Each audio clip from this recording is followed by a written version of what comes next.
పహల్గాం ఉగ్రదాడితో భారత్ పాక్ మధ్య ఉద్రిక్త వాతావరణం కొనసాగుతున్న వేళ రాష్ట్రాలకు కేంద్రం కీలక సూచనలు చేసింది.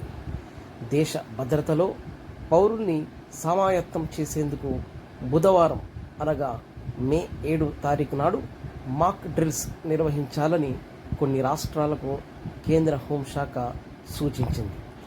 భద్రతా సన్నద్ధతపై పౌరులకు అవగాహన కల్పించాలని, అత్యవసర సమయాల్లో ఎలా స్పందించాలో తెలపాలని పేర్కొంది.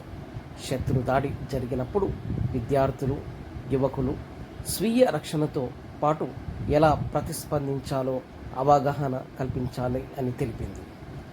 పాకిస్తాన్పై భారత్ ప్రతీకార దాడులు చేయొచ్చనే అంచనాలు నెలకొన్న తరుణంలో కేంద్ర హోంశాఖ ఈ తరహా ఆదేశాలు ఇవ్వడం గమనార్హం. పాక్ సైతం ప్రతి దాడికి దిగితే అందుకు ముందుగానే రాష్ట్రాలను సిద్ధం చేస్తున్నట్లు కనబడుతోంది. శత్రు దేశం దాడి చేస్తే ఎలా ఎదుర్కోవాలనే అంశాలపై సన్నద్ధతా కార్యక్రమాలు చేపట్టాలని పేర్కొంది. ఎయిర్ రైడ్ హెచ్చరిక సైరన్ల పనితీరును పరీక్షించాలని ఆదేశించింది.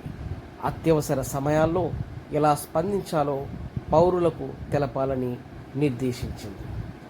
పాకిస్తాన్ కవ్వింపు, రెచ్చగొట్టే చర్యలకు పాల్పడే అవకాశం ఉన్నందున ముందస్తు చర్యల్లో భాగంగా సరిహద్దు రాష్ట్రాలైన పంజాబ్, గుజరాత్, రాజస్థాన్తో పాటు జమ్మూ కాశ్మీర్, హిమాచల్ ప్రదేశ్ రాష్ట్రాలకు ఈ సూచనలు చేసినట్లు సమాచారం.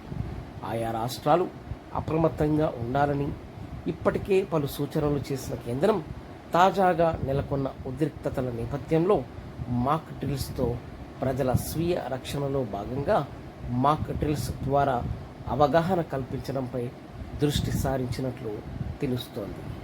వైమానిక దాడులు జరిగితే ఎలా వ్యవహరించాలి, ప్రజలు ఆందోళనకు గురికాకుండా వారికి ఎలాంటి సూచనలు చేయాలి, సైరన్ ఇచ్చి ఎలా అప్రమత్తం చేయాలనే అంశంపై మాక్ డ్రిల్ చేయాలని పేర్కొంది.